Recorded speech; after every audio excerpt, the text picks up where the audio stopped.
Case file, the Dustwalkers. Observer 15989666920. Location, the High District.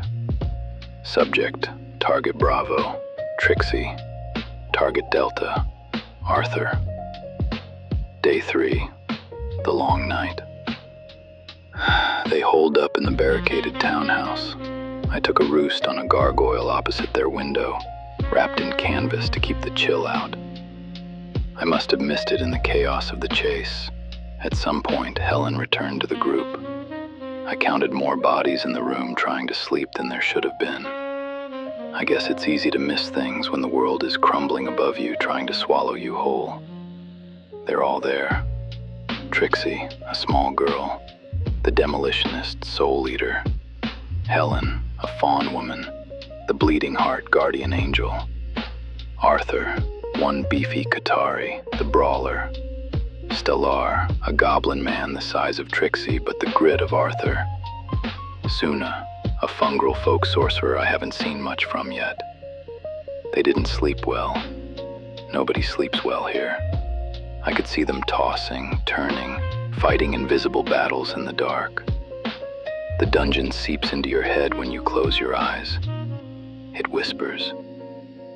Inside, Trixie wasn't sleeping. She was scraping at the walls. Through the cracks in the boarded window, I watched her examine a fresco. Some ancient propaganda piece, a crowd worshiping a faceless queen. She didn't just look, she dug. She peeled back the paint like a scab, revealing an older truth underneath.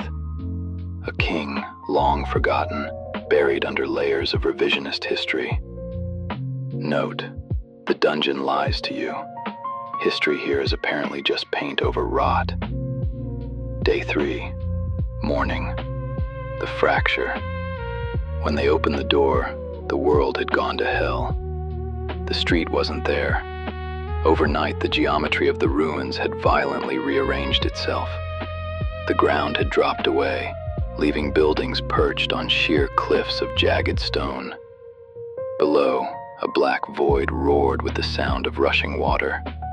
Across the chasm, the pale blue ghost flame of the forge flickered like a distant lighthouse.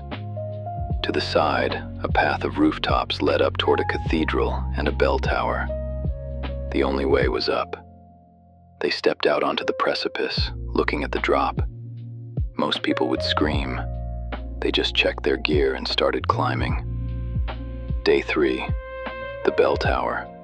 A bell had been ringing since dawn, a slow, mournful toll that grated on the nerves. At the top, they found the source, a withered husk of a man, ancient and fraying at the edges, pulling a chain. He was stuck in a loop, mumbling about keeping the bad things away from his family below. Another victim of the vague curse. He couldn't say what the bad things were, only that the bell kept them at bay. The party went down to check on this family. They found bones, dust, and a pair of spectacles that Helen pocketed without hesitation. That surprised me. Then, the cruelty of truth. They climbed back up and told the old man. They're dead. They've been dead for a long time. It broke him. I saw the light go out behind his eyes, not the magic, but the purpose. He looked at his hands, then at the drop. He let go of the chain. The bell fell silent.